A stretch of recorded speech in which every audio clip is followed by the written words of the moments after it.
Hey everyone, thanks for joining us. My name is Dean Zulkofske. I'm the associate producer of the NIL Now podcast through Advanced Local Headline Studios and in collaboration with Reddit. So we do these bi-weekly, so every 2 weeks we do a Reddit Talk where it's a collaborative event between the podcast NIL Now and Reddit. Our podcast itself is weekly. We're up to 11 episodes now. It's all about name, image, and likeness in college and high school sports, specifically football, and that is out wherever you listen to your podcast. So these events that we do every 2 weeks, we actually publish those as kind of add-ons to the show. So we'll add this. This will be like an NIL Now Reddit Talk 2. So this is actually the second one. The last one we did was with Cleveland.com's Doug Lesmerises. So we have AL.com's Joe Goodman here today, and I will introduce him in just a sec.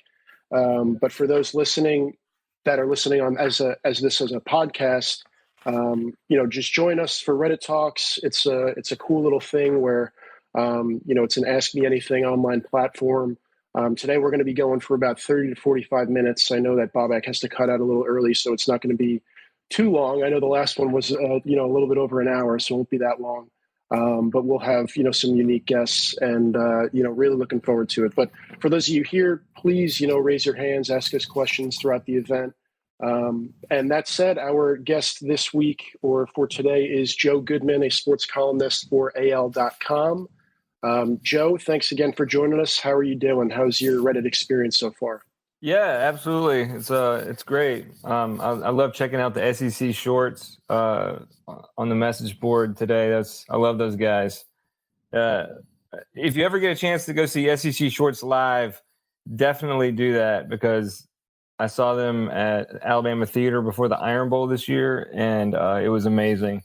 They had a live show in Athens last year and in Birmingham this year. So check them out if you can. Those guys are great. Good friends of mine. Yeah, man, it's like NIL. You need to do a podcast every single day because it's changing every single day.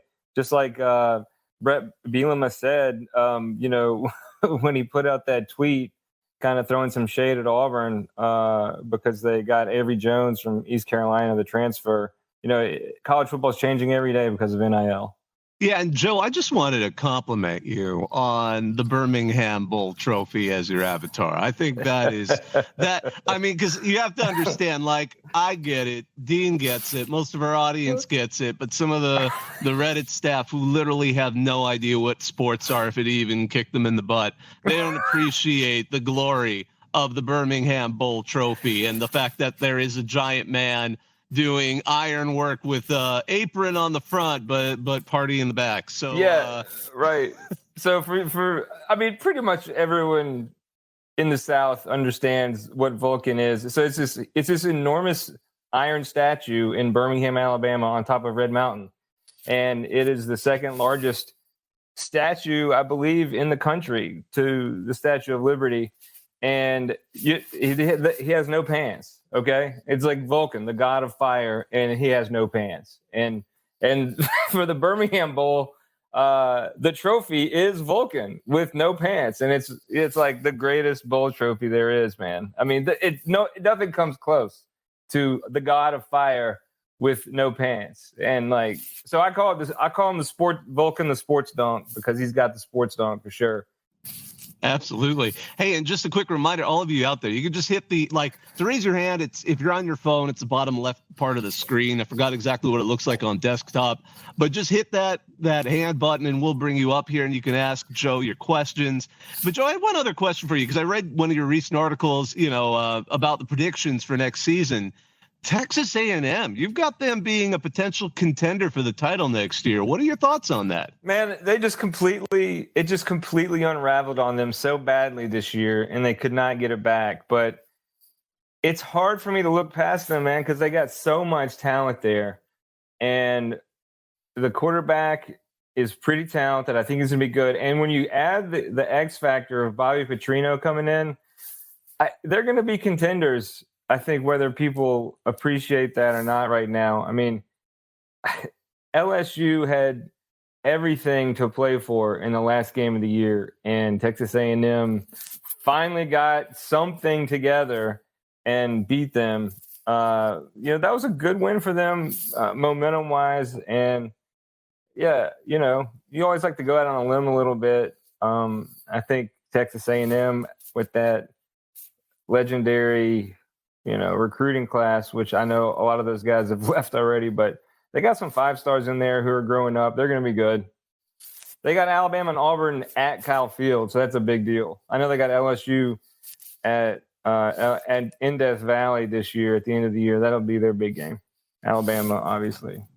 Before we get into the NIL talk, Joe, I would love to hear your thoughts on the national championship. Bobak was there actually covering it. And I know that every time, whether it be an SEC opponent or not, if someone gets drubbed in, a late bowl game or a national championship, Alabama fans believe that their team should have been there. So I'd love to hear your thoughts maybe on that notion and, the game itself. Okay, this is kind of layered here, all right? So first, there have been blowouts in Super Bowls before, okay? There are blowouts in championship games sometimes, all right? Whatever. TCU absolutely, in my opinion, deserved to be there under the umbrella of a 4-team invitational, which is what the college football playoff is right now, okay?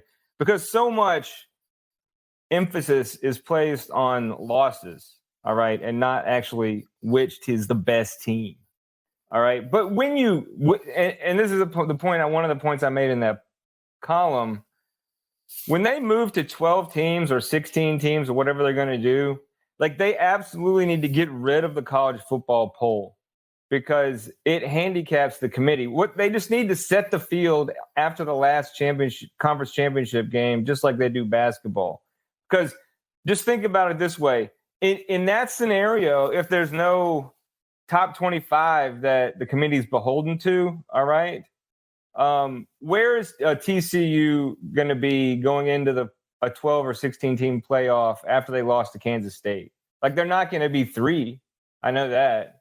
And so, I think a lot of the competitive balance will just figure itself out when they move to 12 and 16 team playoff, if they can just get out of their way a little bit with the committee and the poll and stuff. And really, all right, who wants to watch a 3-hour college football playoff poll on ESPN anymore? I mean, I would rather stab my eyeballs in the face with toothpicks than watch some of those poll shows now. I mean, it's just absolutely ridiculous because it's very dishonest the way that they manipulate the poll and then tell you why they put teams here. But really, they actually are putting teams here to prepare them for the New Year's Six Bowl and get everything aligned that way.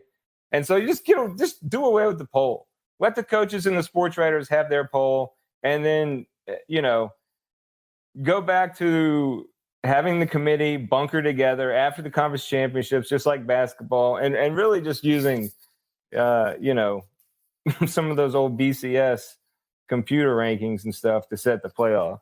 Terrible game. I think I read your take on that. I liked it. I think, we're going to have 12, but I agree. 16 just seems like it would have been a rounder number and a little bit better. I mean, not rounder, but, just a better balance to all of it. But you know what? It's all baby steps. And if the money's there, I would not be shocked if it goes to 16, not far long after that. But yeah, absolutely, man. 16, then the top 4 teams get to have a home playoff game, and that's awesome. So now that we kind of have a little bit of transition here, let's head towards the NIL thoughts. What are your thoughts on how it's gone after now 2 full years of this? It's just once they let the genie out of the bottle, it's just like morphing into a new thing all the time. And the latest thing now, is with Jaden Rashada, who's apparently signed his letter of intent with Florida, but now is trying to back out of it because he was apparently offered a great deal of money. I just can't believe that Florida offered a kid out of high school $13 million. I know that number's being thrown around and everything, but it's just so ridiculous and absurd if you think about it. Like this, like he hasn't proven anything at all, okay, except that he has a strong arm, all right, and his measurables are great. Like, he hasn't played it at all in college. $13 million. It just sounds too absurd, you know. Like, I know it's a different sport, okay, but in Major League Baseball, the largest signing bonus for a drafted player has never come anywhere close to $13 million in pro baseball, all right? And they spend a lot of money in pro baseball. So it's changing all the time. And, you know, now, like I said, man, like, it's great for people who just have desperate money that they want to spend, okay, like Texas A&M and Auburn. Like, these are schools that are desperate to compete in the SEC, and, you know, they're going to spend money on transfers and stuff through their NIL collectives, and that's great because the kids are getting paid. Yeah, and Bobak, that's something that we actually talked about on this week's episode of the podcast was, you know, what makes a team potentially dangerous in this NIL era. And Joe, you kind of talked about it right there. You know, a desperation factor, or a team that has, you know, a lot of boosters, a lot of money surrounding its program, but maybe hasn't had the results on the field. And Joe, I'm with you. When I look at the money that's being tossed around for high school players and you know, six figures, however much money it is, I almost think that how do you like walk back any of this? How does this, you know, stop it? Like, how does anyone stop this in its tracks? How does anyone kind of work back from, okay, now we have high school players who are expecting this much money just to sign to play college football? Like, do you see this continuing in the direction that it's going, or do you see, we already know the NCAA is making some changes, but do you see this kind of stopping and some guardrails going up? You know, I guess there's this general opinion that the market is going to correct itself because that's what free market economy does. I think there's going to be some of that, but no, once this thing started rolling, they're not going to be able to stop it at all. Okay. Like, once the Supreme Court, you know, made their unanimous decision, you know, that college football was essentially a fraudulent entity because of unpaid labor, you know, I mean, that scared the heck out of everybody in college football. Okay. And so they're just not going to have the power to prevent these things from happening. All this money being paid to players through NIL, I guess, unless federal legislation gets involved. And that's what some people want to happen in college football. I know that the SEC has hired lobbyists, and Tommy Tuberville, senator from Alabama, you know, is really been pushing reform, I guess, through the federal government. But guys, come on. We don't want the federal government anywhere near college football. Okay. Like, that's something that no one wants. Trust me. Like, just let the market figure itself out on its own. And I think it will. You know what? I got to say, Joe, when I think about how they're paying the high school players now, and if they are paying at these numbers, the closest comparison I can think is that moment when while there were the NBA was allowing high school players to go straight in. So you had, you know, guys like KG, Kobe, you know, LeBron. I'm not saying these high school players are going to be anywhere near that impactful as folks like they were, but also we saw, you know, players people don't talk about who kind of went up to the NBA and flopped. And after a little while, they added, you know, you had to wait a year no matter where you went. So I'm wondering if we'll see that. I'm always wondering too, like, are we going to see like a high school player get, you know, 5, 10, you know, $15 million and then bomb for off the field issues? Like, you know, because they're young people. And I'm not saying because they're football players. I mean, just young people do stupid things. You get to college, suddenly you're away from necessarily the control that you might have been under when you're going, you know, in school and high school. And I'm just imagining one of them just blows up and due to how they maybe design the money and the NIL money, they just get to pocket, you know, $10 million. I wonder if it'll take something like that to really get a market correction where at the very least some of these contracts are a lot of incremental things that allow the money to be clawed back or simply not paid out if a player flames out like that. Yeah, these are a lot of what if scenarios, and I think ultimately what happens when you have that much money involved, there are lawyers who are involved. And so I think that the guardrails will be in place through contractual agreements if the money actually begins to get that high. Like, I know that there's always these rumors about these huge mega deals and stuff, reaching high and higher and higher. But I don't know the actual structure of these contracts, if it's like necessarily upfront, if it's per year. I think some of them are per year, and definitely there are some clauses I would assume in these contracts that would allow the team or the NIL collectives or whoever is sponsoring the money to get out of these deals if something happens that makes a player get arrested or kicked off the team or whatever. And certainly if they transfer, I don't think anyone's going to be signing $7 million deal and then transferring the next year and walking away with $7 million. I just want to, before I know I want to give Dean a chance to talk, but I just want to say for those of you out there listening, we'd love to hear your thoughts on this. And if you have questions for Joe or your thoughts on NIL, just hit request, which is raising your hand. It's a little hand button in the bottom of your screen. Tap that. We'll let you up here. We'd love to hear from you. But Dean, I know you wanted to add something. Yeah, and this kind of goes off of something we talked about last Reddit Talk with Doug. And I just thought about it when you brought up the basketball example, but just to show you how fast all of this is moving. When we had Doug on, we were asking him, is there a potential scenario where a top, college football player has the chance to go to the NFL, and for whatever reason, NIL money, he chooses to stay in college. Like the NIL money lures him away from professional football and he stays in college football.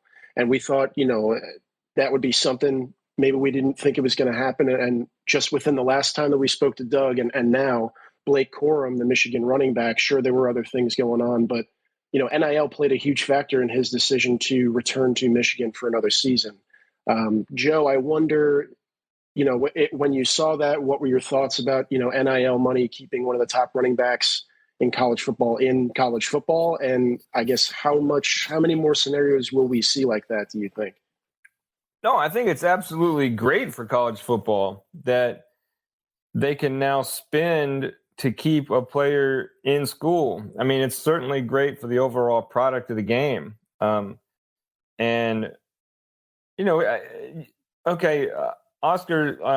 Sheboy didn't go back to Kentucky basketball after being the Naismith National Player of the Year for nothing. Okay, like it's already happening there, and I think with the nature of football, and then there are so many players who play the game, and there's so much different money between the first round in the NFL draft and the third round in the NFL draft, and then especially on the second and third day. I think absolutely that money will keep some of these players in school, and that's great. I wonder, do you have any favorite NIL deals that stick out to you with the teams you cover? If any athletes in particular, or any deals maybe you've seen on TV or you've seen billboards? I always love hearing, especially the college football NIL deals around the country. Yeah, well, I know that there were one of the surprising NIL spots that ran here in Alabama. Was a couple of players who did something for the health department as far as COVID-19 vaccine shots. And that was aired on Alabama television during the college football national championships. I thought that was pretty interesting. And there's a basketball player here. He goes to UAB, Jelly Walker. He's had some fun NIL deals with his name. Listen, Will Anderson Jr. he was driving this sweet Porsche, okay, this past year around campus. All right. And so he certainly has been, making the most of his NIL opportunities. I'm still laughing about the very first one that we ever had, which was Bo Nix and Milo Sweet Tea. Like, at like 12:01 a.m. when the rule passed to the NCAA, like immediately Bo Nix announced the deal with Milo Sweet Tea, and that was just like, the perfect archetypal thing for college football. It was great. I love it. Hey, we have someone from the audience who wants to join us. So cough, harumph, just unmute and let's hear from you. Hey, yeah, I actually just dialed in a minute ago, so sorry if this was already discussed and I might have missed it. I was kind of curious to get thoughts on what schools you might see kind of shaking out as to which ones would support a lot stricter regulations on NIL, kind of tighten it up, and which schools you might see wanting kind of like loosened more, I guess, potential to try to snipe players away. And if you kind of knew where the cards might fall on that. That is a good question. As far as particular teams that would want to take players away, I wouldn't say necessarily I know a team, but that does make me think about when, and now Pat Narduzzi has kind of a history of doing this, but when, USC got Jordan Addison and everyone thought he was taking, him away from Pittsburgh. But that does kind of make me think about which teams, have the most to gain from NIL. And I don't think it is your mid-majors. I think it's a lot of teams with tradition that, that they have won in the past, but they're not winning right now, who have kind of the foundation and the basis to, make waves and win a lot of football games, with the help of NIL. So when I think about teams that, would want stricter rules, it's probably the teams that are at the top that are doing pretty well without, NIL, or maybe they're benefiting from NIL, but the way that it is right now. But that's what I think about it. It's probably not mid-major teams. I don't know how much success they're going to have NIL or not. Especially if you're introducing money and now players can go, where the most money is. You're getting into like the realm of general manager responsibilities that you would see on pro teams. And the one thing and I've covered pro sports. I was a beat writer. I covered the Miami Heat during the LeBron era for the Miami Herald. And, one of the things that kept, I guess not a lot of people realize this, but one of the things that keeps pro athletes accountable are the fact that teams fine those players substantial amounts of money for breaking team rules. So, let's like say someone, misses a practice or whatever. Well, there's a policy in place. Okay. You're going to do this. This is how much money you're going to pay. Okay. Like, so, maybe they can introduce something like that into the structure to kind of hold people accountable when it comes to their responsibilities. And I will say this, I've been talking to some people who are on the inside of the whole NIL market, and, already there are tiers forming, okay, for a different level of players and positions. Like there's like 4 tiers. Like you've got your top level players, skill players, quarterback, second level, okay, third tier, fourth tier. And so a lot of teams are adhering to that model right now already. So you're not going to get a lineman, I guess, who's going to get more per se probably at one school or the other, at least right now. I mean, there's outliers and stuff that happen all the time. But already there's tiers forming in the NIL marketplace for different positions, different schools. Yeah, and schools like Ohio State, Alabama, these teams can always be picky, when it comes to top level talent, and it's going to go back to how you manage a team. I think it's just going to go back to how good your coach is at managing this new aspect of college football. Motivating players who already have this guaranteed money and getting them to perform, outside of the traditional motivational tools when it comes to college football. So what do you, Joe, I have a quick question for you. What do you think of, we talked a little bit about it when you're talking about what showed during the national championship in the state of Alabama. So when we're talking about some of these more charitable causes, what have been your thoughts on some of those, and what have been some of your favorites other than that one? I'm trying to think of the PSA type stuff. It has been a lot of really, I can only think about the vaccine stuff. As far as players, some Auburn players did that too. I'm not sure. Maybe someone else has some examples. When it comes to, you watch TV now, okay? Like, you don't really have to watch commercials at all. I mean, how many commercials are people like actually watching on television these days? So a lot of it for me is I haven't even seen this. Apparently Bryce Young was in a Dr. Pepper commercial. Like, I haven't even seen that commercial. Oh, that's a really good one.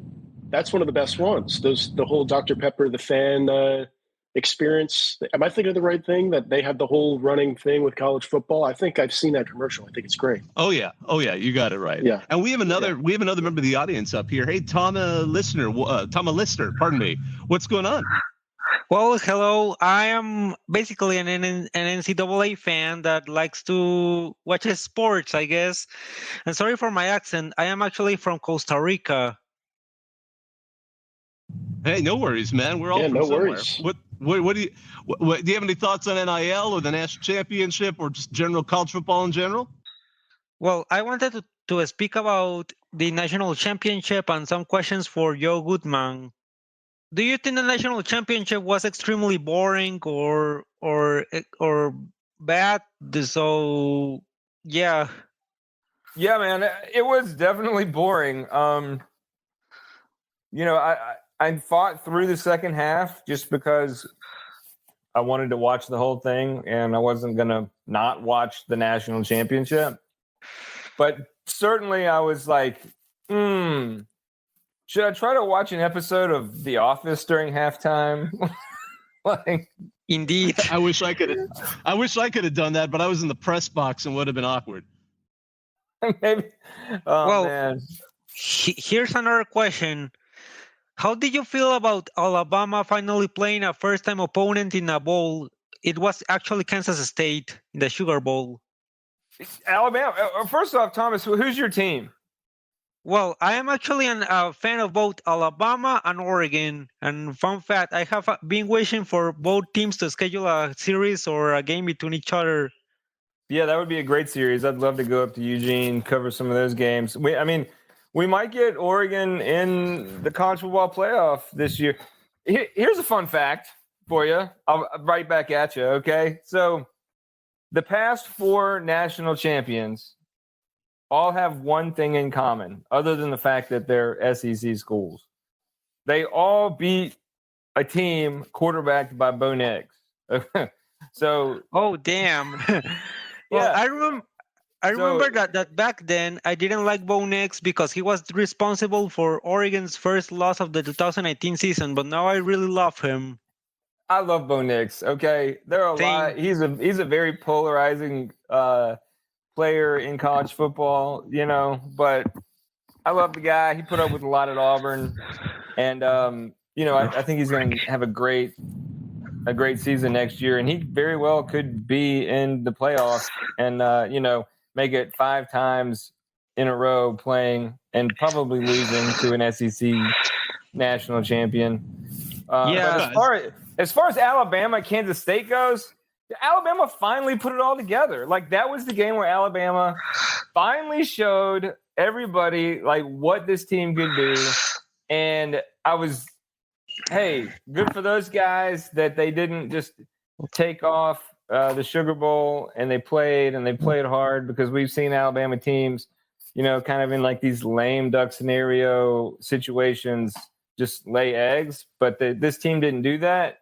But at the same time, it was like bittersweet for me, because it was like, oh, God, Bryce Young, man, he should have been playing in the college football playoff. It's just, Joe, let me ask you, do you think that clearly this is like a Georgia dynasty now. And, if for those watching college football in the last 10 years, it's almost what they're doing now is what you've expected Alabama to be doing every year. Is Alabama on the same level as Georgia right now? And what is the difference there if they're not? There's no difference. Yeah, they're on the same level. I mean, Alabama is recruiting at just as high a level as Georgia. They're getting in great players.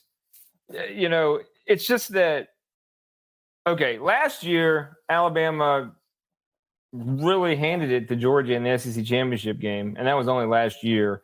And then, Alabama's two best receivers were hurt during the national championship. Georgia fans are going to say, well, shut up. But you can't take that away from Alabama that they didn't have their two best receivers, at full strength in the game or at all in the second half. And then so this season, Georgia didn't even play Alabama. So you can't really say that, hey, Georgia is the new Alabama. I mean, maybe you can. I'm not taking anything away from Georgia, man. Like, look, Alabama had to go out and they had to get a bunch of transfers to fill holes in their roster this year. Georgia did not. Georgia took no transfers. They had so much talent on their team. They were like, we're good. We're just going to blow through this schedule, all the way. What was even their toughest game? Like, I remember being in Arkansas, or was I? Yeah, I was in Arkansas. It was like after covering a game and was watching the Mizzou Georgia game, and I was just like in complete shock that Missouri was actually in the game at that point. I think that was that the closest that Georgia was tested, other than Ohio State. Anyway. Yep. No, I don't think there's no separation at all. I mean, they're both right there together. And if you had to handicap Alabama, Georgia national championship this year, it would have been extremely close. Okay, so they're right there together. Alabama has the number one recruiting class 2023. Georgia has number two. I mean, really, when you come down to some subjective recruiting rankings, no one really knows until like several years down the line anyway. So I think Kirby has maybe a little more stability in his coaching staff, and that's helped them out some. Certainly having Stetson Bennett as the quarterback helps any team, okay? And so they had that going for them. Their defense is great. If you're a top level upper echelon team in the SEC, like every single year you should have the top defense, and that was always Auburn's saving grace until Harsin came along. I mean, Auburn, where they're located geographically, should fall out of bed and have a top level defense every single year, and they're going to get back to that with Hugh Freeze. And so that's what teams like Alabama, Texas A&M, Georgia, Auburn, traditionally Florida, that's what these teams all have is defensive linemen and defenses that can, go on the road and win a game. But as far as the elite upper echelon, yeah, it's Alabama, Georgia. Absolutely. Looks like we have another guest up here. And again, for those of you who want to join us, just raise your hand and we'll add you to the stage. Poi Dog Dude, what's going on? Hey, fellas, what's happening? What are you making of all the coaches that are chafing and belly aching about the transfer portal and NIL? And, at least the latest Dino Babers from Syracuse was at least a little artful when he did a little protest after he lost Jihad Carter, his big safety, to Ohio State in the portal. He ended up ranking them number 7 in the last coaches poll. Is all this beef, is it ever going to go away, or are we always going to hear people, crying about losing players? I'm glad you brought up the coaches poll because I'm going to ask Joe about that in a little bit with Saban's rankings. But no, and we talked I was about too, that. By the way. Oh, it's so great. Oh, them at 2 and then Tennessee not being in the top 5 is so great. But we'll get that in a sec. But yeah, when you look at we've actually talked about that on the show on NIL Now before. I think one of our co-hosts, Kevin Jones, called it pulling a Pat Narduzzi, where you're just, complaining about the players you lost to the transfer portal and Now it seems like NIL and the transfer portal are, going hand in hand.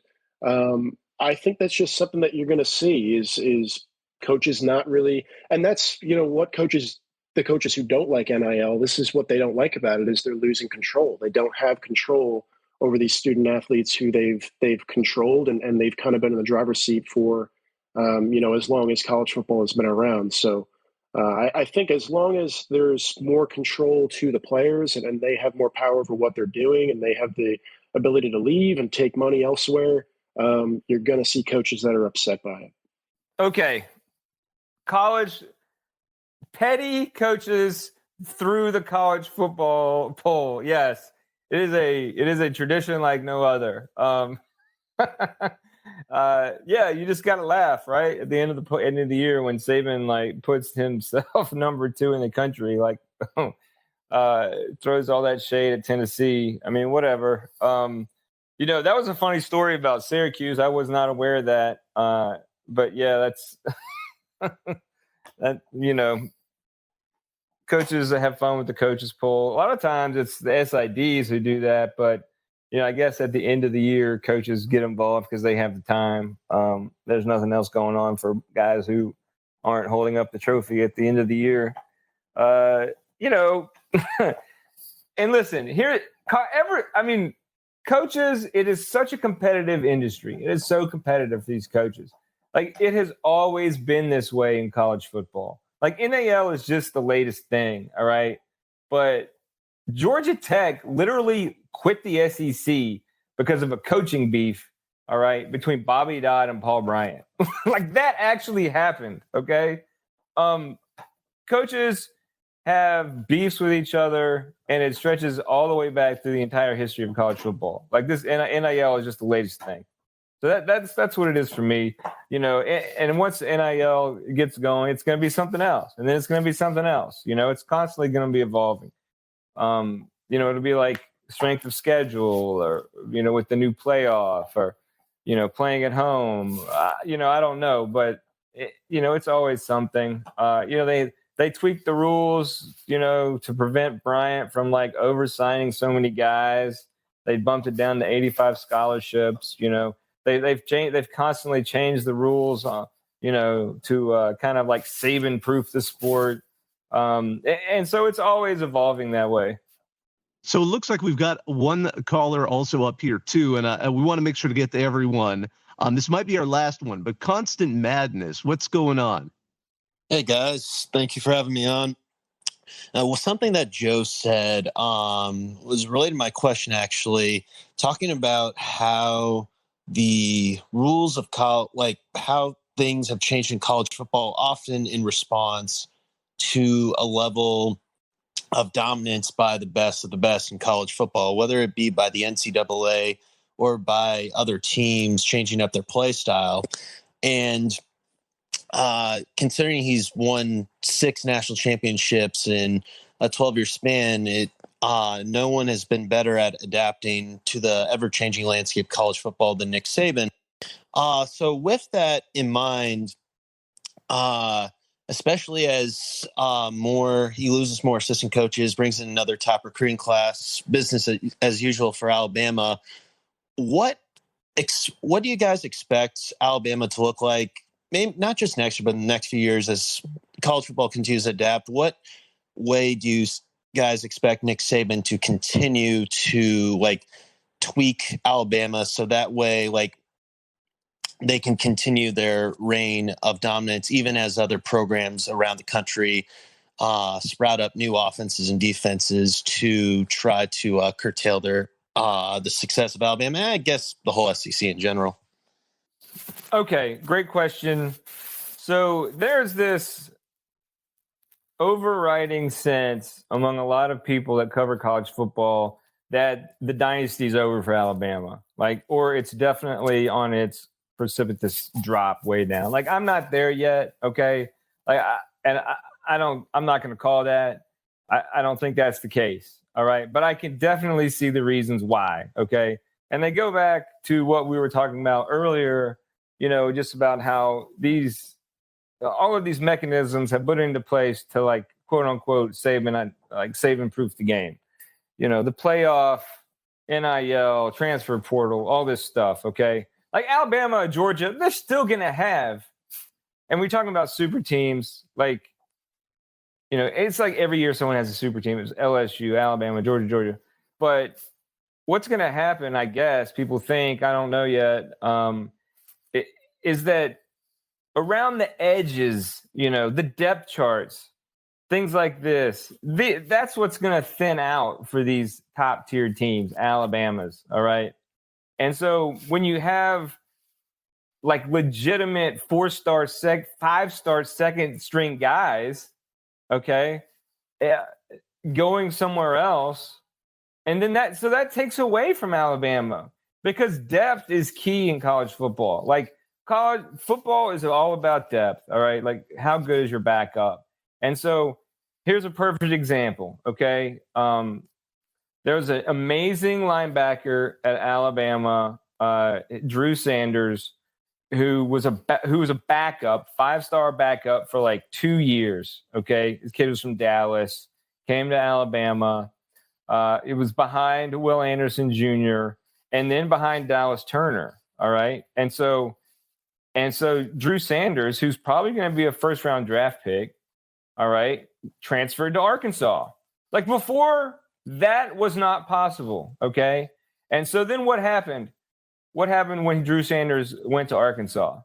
He ended up being the guy who tackled Bryce Young and injured him for the majority of the year. It was Drew Sanders who did that. I mean, it was accidental, and Bryce Young put himself in a compromising position trying to throw when he was falling down and hurt his shoulder. But it was Drew Sanders who had the speed, okay, to get around the edge and pursue Bryce Young and do that. A player from Alabama.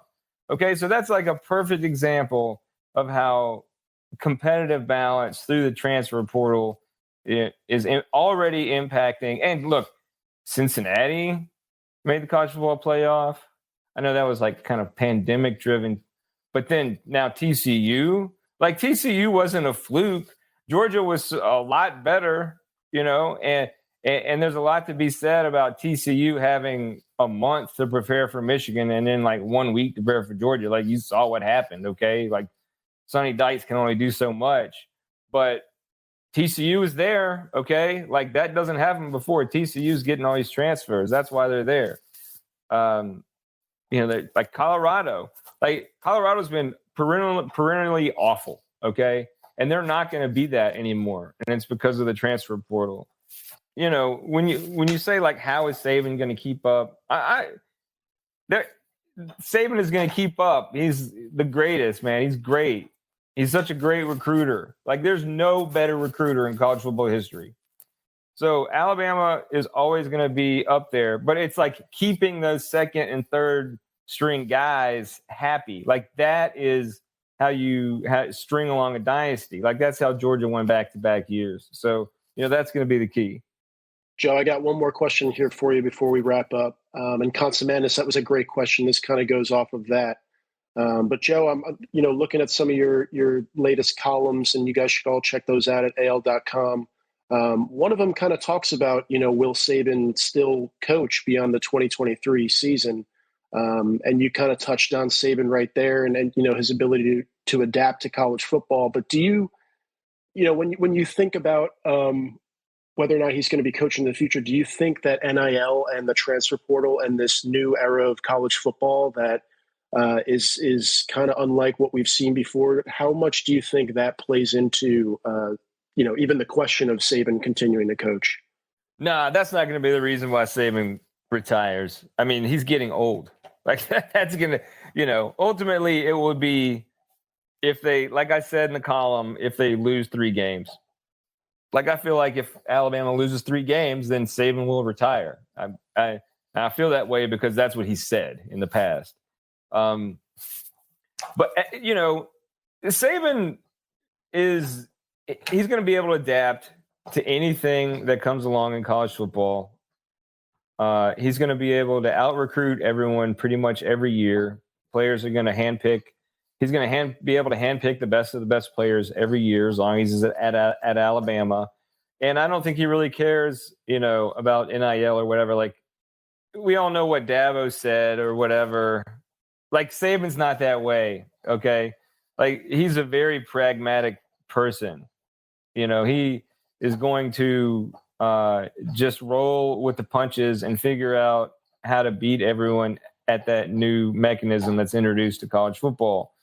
And he's been in the pros. Like, he knows how to manage a roster at a pro level. And so now it's really, if you think about it, like, this trend is becoming more pro. And so that's just another advantage for Nick Saban. I don't think that he's going to, become disillusioned or anything like that because of the way that NIL is reshaping the game. He likes college football because in the NFL, you only get like one first round pick. And he said, in college football, he gets like 5 or 6 first round picks every year. Like, that's not changing. All right, Joe, great stuff. Thank you so much for joining us. Everyone, that's Joe Goodman. He's a columnist at AL.com, a sports columnist. You can follow him on Twitter at Joe Goodman Jr. Joe Goodman Jr. And you can check out all 11 of our podcasts. That's NIL Now, out wherever you listen to your shows. Thank you all so much for listening in. Thank you to the people who jumped up and gave your 2 cents and asked your questions. Much appreciated. And we will see you soon. Thanks, guys. I'll see you all around the message boards. Absolutely. And thanks again to all of you out there.